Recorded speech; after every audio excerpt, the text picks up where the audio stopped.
বাংলাদেশ কখনোই ভারতের অংশ ছিল না। জি, ঠিকই শুনেছেন, আমরা বাংলাদেশিরা কখনোই ভারতীয় উপমহাদেশের অংশ ছিলাম না। বাংলাদেশের ভূখণ্ড অতীত থেকেই ভারতের চেয়ে বেশ আলাদা ছিল।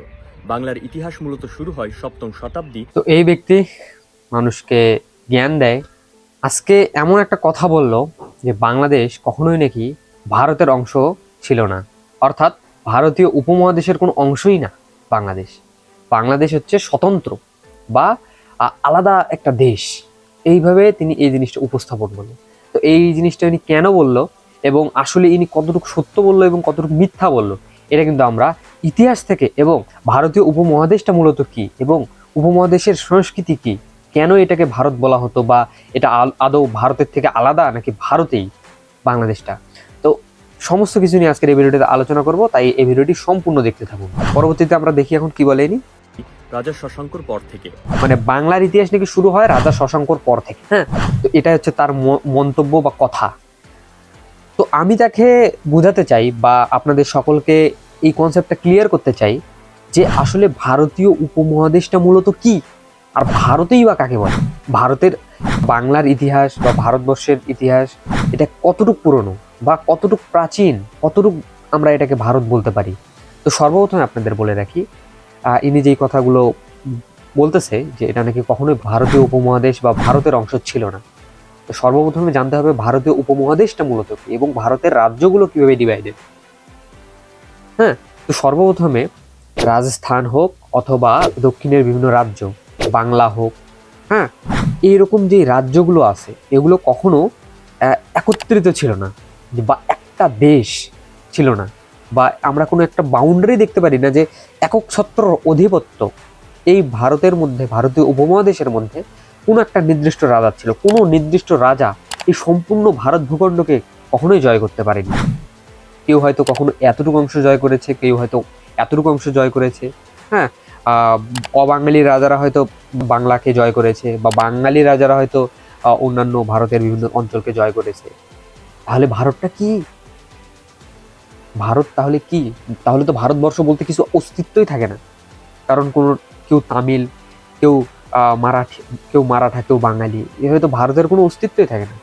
থাকে কি? তারাও তো বলতে পারে যে রাজস্থানী কালচার সব থেকে আলাদা, রাজস্থান কখনো কারো গোলাম হয়নি, তাই রাজস্থান সম্পূর্ণ স্বতন্ত্র দেশ।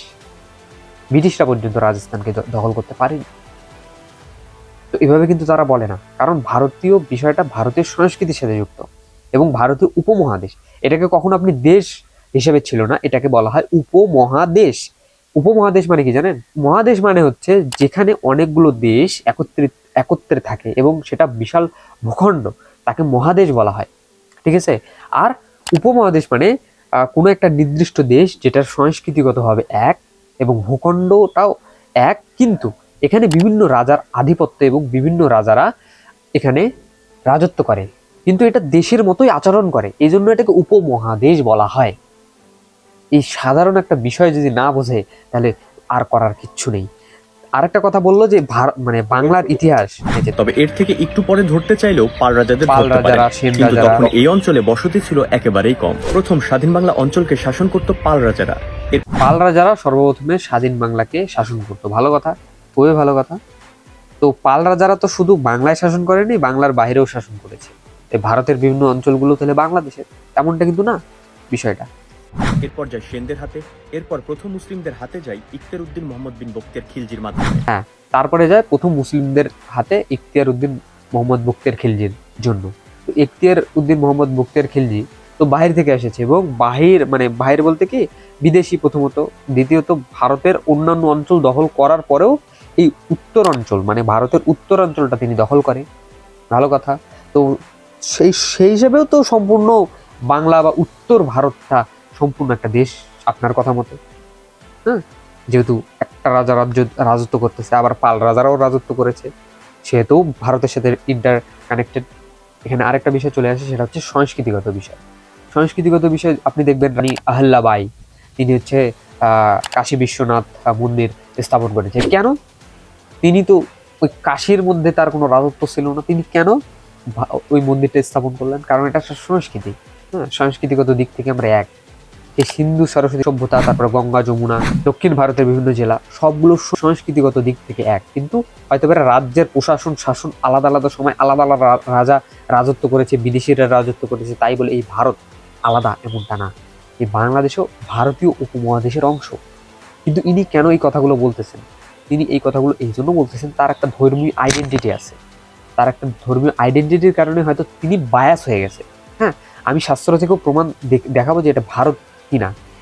এই দেশটাকে আগে ভারত বলা হতো, এটাকে আর্যবর্ত বলা হতো, এবং আমাদের শাস্ত্রের মধ্যে আর্যবর্ত দেশের উল্লেখ আছে। মনুসংহিতা শ্লোকের মধ্যে আর্যবর্ত দেশের নাম উল্লেখ আছে। মনুসংহিতা 2 অধ্যায় 22 থেকে 27 নম্বর শ্লোকে আর্যবর্ত দেশ সম্পর্কে বলা আছে যে আর্যবর্ত দেশের স্থানটা কোথায় ছিল। উত্তরে হিমালয়, দক্ষিণে বিন্ধ্যাচল, পূর্ব ও পশ্চিমে সমুদ্র পর্যন্ত বিস্তৃত ভূখণ্ডের নাম আর্যবর্ত। পূর্বে দৃশোদ্যতি ব্রহ্মপুত্র নদ নেপালের পূর্ব দিকে হতে এসে বাংলা ও আসামের পূর্ব ও ব্রহ্মদেশের পশ্চিম হয়ে দক্ষিণে সমুদ্রে গিয়ে মিলিত হয়েছে, এবং সরস্বতী অটক নদী উত্তর পর্বত হতে এসে দক্ষিণ সমুদ্রোপসাগর অটকে এসে মিলিত হয়েছে। এই উভয়ের মধ্যে এবং হিমালয়ের মধ্য রেখা হতে আরম্ভ করে দক্ষিণ পর্বতের মধ্যে ও রামেশ্বর পর্যন্ত এবং বিন্ধ্যাচলের মধ্যে যত ভূভাগ আছে সেই সমস্ত ভূভাগের নাম আর্যবর্ত। আর্যবর্ত দেশ কতটুক ছিল, কতটুক তার সীমানা, সেটা নিয়ে কিন্তু বলা হচ্ছে। তাই এই দেশকে আর্যবর্ত বলা হতো, এবং মহাভারতের যুগের পরে এই দেশটাকে কি বলা হতো? ভারতবর্ষ বলা শুরু হলো। তাই এই দেশ, সম্পূর্ণ দেশটা আগে থেকেই ভারতের অংশ, এটাতে কোনো সন্দেহ নেই। তাই যাই হোক, আমি আরেকটু ভিডিওটা দেখি। দিল্লির সুলতানদের থেকে আলাদাভাবে বাংলায় শামসুদ্দিন ইলিয়াস শাহ দ্বারা বাংলা সালতানাত প্রতিষ্ঠা হয়। যাই হোক, ইনি প্রতিটা যে কথাটা বলতেছেন, ইনি বারবার ওই একই কথা বলতেছেন, যা শাহী বাংলা নামে পরিচিত ছিল। শাহী বাংলা, আলাদা রাজত্ব একটা বাংলার। ইতিহাসবিদদের মতে বাংলার সুলতানেরাই সর্বপ্রথম এই অঞ্চলের নামকরণ বাংলা করেন। আর আরেকটা ইন্টারেস্টিং ফ্যাক্ট জেনে রাখুন আপনারা, বাংলার ম্যাপ, এই যে আপনাকে সাইডে দেখাচ্ছি, এটা এতটুকু হচ্ছে বাংলা ভাষীদের ম্যাপ, বাকিটা আসাম প্রদেশ ছিল। তাহলে কেন বাংলাদেশ আসাম হলো? আসাম প্রদেশকে নিয়ে পূর্ববঙ্গ এবং আসাম প্রদেশকে নিয়ে বাংলাদেশ গঠন করা হয়। এই ব্যক্তি এই জিনিসটাও হয়তো জানে না। তারপর ক্রমান্বয়ে এই অঞ্চলের বিকাশ ঘটতে থাকে।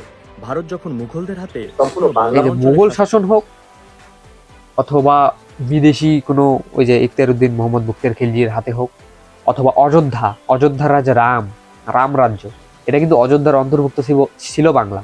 আবার গুপ্ত সাম্রাজ্যও কিন্তু বাংলাকে অধীনস্থ করে, অর্থাৎ বাংলা কিন্তু গুপ্তরাও শাসন করে। হ্যাঁ, তো এত রাজা ইনি নিজেই কিন্তু দেখাচ্ছে বিষয়গুলা, যে এতগুলো রাজা শাসন করে, কিন্তু তবুও ইনি ওই একই কথা। অঞ্চলে শাসন করত স্বাধীন 12 ভূঁইয়ারা। যদিও তারপর সেটা যায় মুঘলদের হাতে, কিন্তু মুঘল শাসন আমলেও বাংলার ছিল আলাদা পরিচিতি। আরে ভাই, বাংলার আলাদা পরিচিতি তো থাকবেই, বাংলার আলাদা পরিচিতি, এটাতে কোনো সন্দেহ নেই। বাঙালি আলাদা একটা, মনে করুন ভাষাগত একটা সংস্কৃতি আছেই আলাদা। এটা শুধু বাংলায় না, এটা রাজস্থানীদের ক্ষেত্রেও, মারাঠাদের ক্ষেত্রেও, কাশ্মীরিদের ক্ষেত্রেও, দক্ষিণ ভারতের ক্ষেত্রেও সমানভাবে প্রযোজ্য, যে তাদের আলাদা আলাদা একটা সংস্কৃতি থাকে। ঠিক আছে, তাই বলে তারা আলাদা একটা দেশ, আলাদা একটা পরিচয়, এমনটা কিন্তু না। ভারত সংস্কৃতিগতভাবে এক, এবং ভারতের ঐতিহাসিক যে প্রেক্ষাপট, ঐতিহাসিক যেই নাম ভারত, হ্যাঁ, তো এই ভারত আর্যবর্তের পরবর্তীতে যেই নামকরণ করা হয়, এই সেই ভারত উপমহাদেশ। আশা করি আপনার এই ভিডিও থেকে সম্পূর্ণ জিনিসটা বুঝতে পারছেন যে আসলে ভারত কাকে বলে, ভারতীয় উপমহাদেশ কাকে বলে, কেন এটাকে ভারত বলা হবে। হ্যাঁ, তো সংস্কৃতিগতভাবে এটা এক, সমস্ত ইতিহাসগতভাবে এই দেশের একটা পরিচয় আছে। তবে ভারতের বর্তমান যে ইন্ডিয়া, এই ইন্ডিয়ার বিভিন্ন স্টেট দেখবেন এরা একে অপরের সাথে সংস্কৃতি শেয়ার করে না, অর্থাৎ এদের নিজস্ব কালচার আছে, একটা রিজিয়নের আলাদা আলাদা কালচার, তাই বলে সেই তার প্রতিটা প্রদেশ আলাদা আলাদা দেশ না। এই সিম্পল জিনিসটা যদি আপনি না বুঝতে পারেন তাহলে করার কিচ্ছু নেই। আশা করি আপনারা বুঝতে পেরেছেন যে এটা ভারতেরই অংশ ছিল, অর্থাৎ ভারতীয় উপমহাদেশের অংশ ছিল এই বাংলাদেশের ভূমি। এটা পরবর্তীতে কিভাবে আলাদা হয়ে যায় সেটা আমরা সকলে জানি। ধন্যবাদ, দেখা হচ্ছে পরবর্তী ভিডিওতে।